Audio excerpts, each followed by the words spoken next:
भारत एक खोज चैनल में आपका स्वागत है। बहुत बहुत धन्यवाद। कहा जाता है कि ये कठिन तपस्या करने के बाद भगवान मिल सकता है, लेकिन नौकरी न मिल सकता है। सर, इस आपने एक सरकारी नौकरी प्राप्त कर ली, आपका कुछ एक्सपीरियंस बताइए जो आने वाले युवा को बहुत ही मतलब सहूलियत मिले, अच्छा लगे, जिससे कि तैयारी वो अच्छा से कम समय में, जिस तरीका से आप कम समय में एक सक्सेस प्राप्त कर लिए, इसी तरीका से आने वाला युवा सक्सेस प्राप्त कर लीजिए। प्लीज सर, कुछ 2 लाइन बताइए अपने। सबसे पहले तो आप सभी दोस्तों युवा को नमस्कार। तो सबसे पहले आप अपने आप में एक योजना बना लीजिए कि हमने किसके योग्य है और उसी के योग्य के अनुसार तैयारी करेंगे। ऐसा नहीं देखेंगे कि मेरे अंदर क्या क्वालिटी है, उसको पहचानिए और उसके अकॉर्डिंग देख लीजिए कि हमको कौन चीज की तैयारी करना है। फिर उसके अकॉर्डिंग आप एक अपना योजना तैयार कर लीजिए कि इस तैयारी करने के लिए हमको कौन कौन सी बुक पढ़नी पड़ेगी, क्या क्या करनी पड़ेगी। अगर इसमें कोई कठिनाइयां होता है तो आपके चैनल के मार्फत से हम कह देते हैं कि आप लोग कमेंट में लिखिए, उस पर भी सर के द्वारा वीडियो बना दिया जाएगा। फिर आप एक योजना बनाने के बाद देखिए कि किस किस सब्जेक्ट को पढ़ना है, कितना घंटा पढ़ना है। हर एक सब्जेक्ट के लिए इक्वली टाइम डिस्ट्रीब्यूट कर दीजिए और इसमें सबसे बड़ी बात है कि आप उस चीज को कंटिन्यूटी पढ़ते रहिए।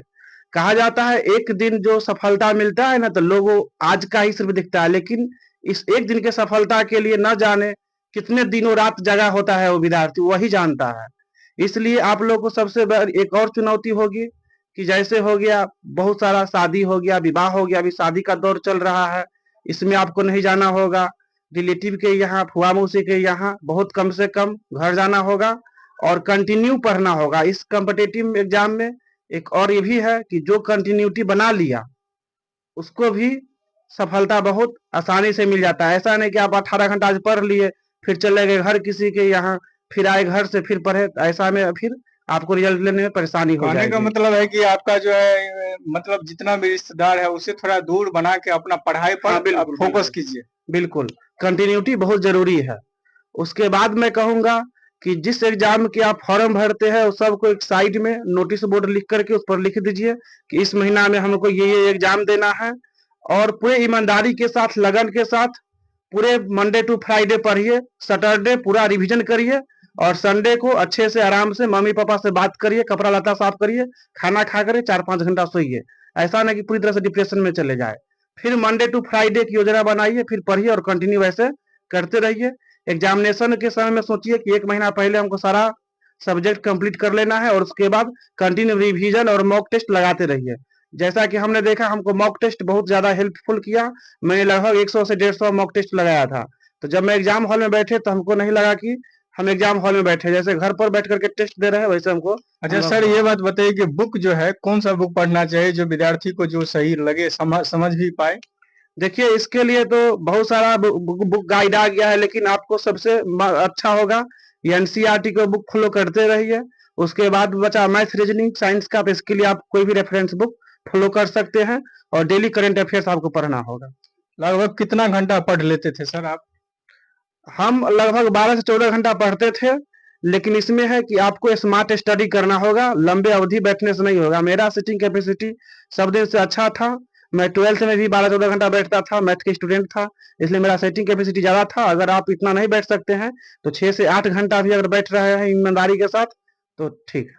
अच्छा सर, ये बताइए कि ये ऐसा सर है जो अपने बल पे बीएड पास किए हैं, यानी कि मतलब गार्जियन से कुछ सहयोग ना लेके अपना जो है पूर्ण से पढ़ाते थे लड़का लोग के, और खाना भी बनाते थे, और वही पैसा से जो है बीएड भी किए हैं और इतना मेहनत किए हैं और पढ़ाई भी किए हैं कि जो पहला पहला अवर में ले लिया है। सर, इसके बारे में कुछ बताइए ना आप, सक्सेस के बारे में। हाँ, इसकी ये मेरे लिए बहुत बड़ा चुनौतीपूर्ण था कि हर एक दिन 8 से 10 घंटा ट्यूशन पढ़ाना है, उसके बाद फिर 6-7 घंटा अपना भी पढ़ाई करना है, फिर कॉलेज अटेंड करना है, खाना बनाना है। लेकिन सब ऊपर वाले की कृपया से एक हम मंडे संडे को योजना बना लेते थे कि हमको सुबह उठ करके क्या कौन कपड़ा पहनना है, कितना देर कॉलेज में रहेंगे, कहाँ पर बच्चा को पढ़ाएंगे, क्या अपने पढ़ेंगे। इसके साथ ये मेरे लिए बहुत चैलेंजेबल रहा 2 साल तक, जब तक मैं बीएड किया। कहने का मतलब है कि योजना आपको पहले, सबसे पहले योजना बनाना होगा कि हमको क्या एक सप्ताह में करना है, कितना हाँ, वो रूटीन क्या बहुत करना जरूरी है। चाहिए, ये होना बहुत जरूरी है। ये बहुत जरूरी है कि कोई काम हम लोग बिना योजना के साथ करेंगे तो वो काम सक्सेस नहीं होगी। हमको ये समझ में नहीं आएगा कि मंडे को तो कर ली, ट्यूसडे को फिर क्या करें, लेकिन उसका एक सुयोजित योजना होना चाहिए।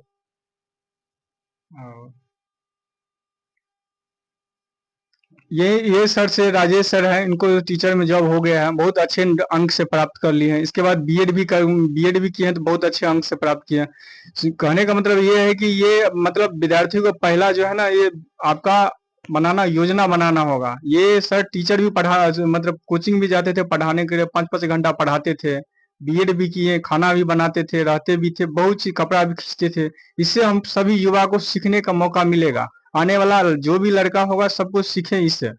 सर बहुत बहुत धन्यवाद, आपने जो है ना कुछ समय दिए थे मेरे। आपको भी बहुत बहुत धन्यवाद, आपको चैनल को बहुत बहुत धन्यवाद। Thank you sir.